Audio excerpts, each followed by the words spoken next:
My name's Ian Gerard and I'm the writer of Three Wits in Spring, the Gallipoli story.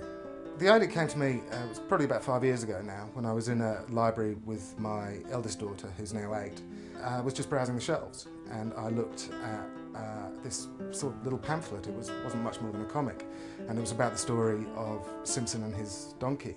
And on reading that, I just thought, this is a fantastic idea for a show. It's a fantastic story. It's a story of bravery, yeah, but it's more what people do to cope with impossible situations. And it always seems to me that the best definition of heroism is ordinary people doing extraordinary things in impossible circumstances.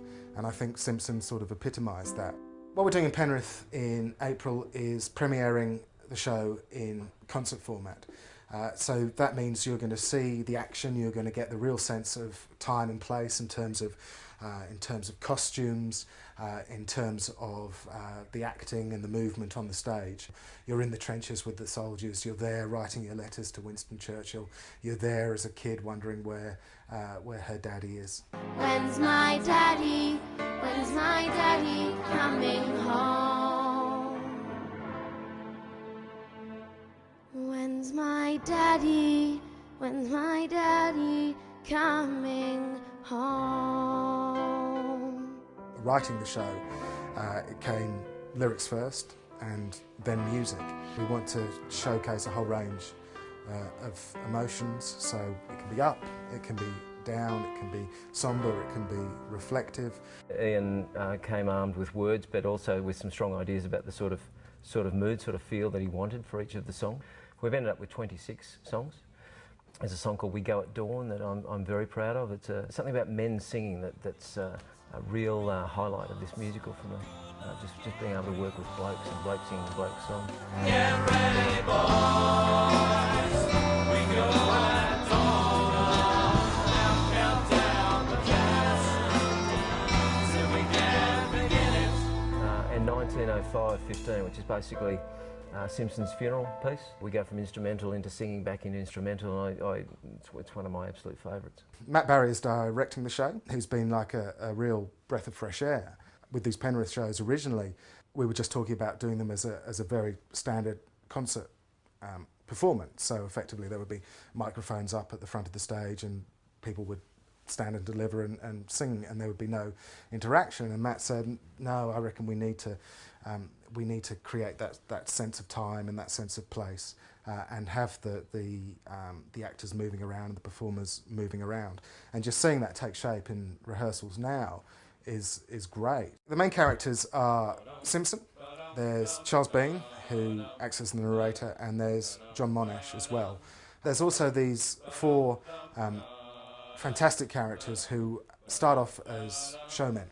So the show opens at the Royal Easter Show in Sydney. So it's got a deliberately upbeat opening to counter the darkness that's going to sort of envelop later on as we get to Gallipoli. So there they are. They're jokey, they're larrikins, they're the kind of guys who, you know, semi-con men, you know, they'll rob you blind, but they'll make you laugh while they're doing it, so you don't actually mind.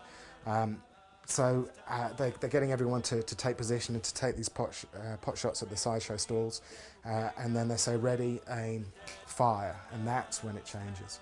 And then the showmen become NCOs, who are recurring characters, and the men who were at the show are now actually storming the beach at Anzac Cove, and that provides the transition, and it happens very suddenly, and the music changes from being quite upbeat to very dark and quite sort of grungy.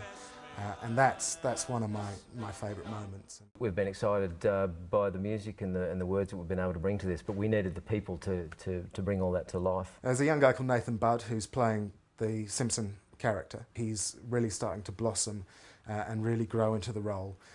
So we get across this sense of self-confidence and almost a sense of destiny that Simpson had, but also the softer side to him that was very much a part of the character. A guy called Simon Dane, who is playing the Charles Bean role, which is the war correspondent and also the show's narrator. There's Kira Donoghue, who sings a song called Bodies and Boys, which is set in a military hospital, and she sings it along with a lady called Anne Fennell, and their voices are both beautiful, sort of semi-operatic quality voices. They're these recruiting girls who are singing up a storm, and that's a knockout number. And also in some of the supporting roles as well, who only have a few lines here and there, but there's real quality that's emerging. The show's got multi-generational appeal. I think it's actually very important for children to see the show because it's a fresh and very accessible way for them to see what happened not only in World War I, not only at Gallipoli, not only why the Anzac legend is so significant, but also it kind of helps contextualise war in general, but in a very accessible way.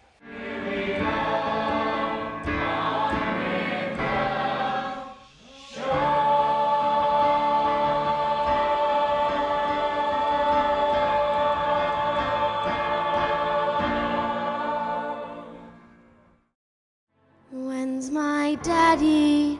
When's my daddy coming home?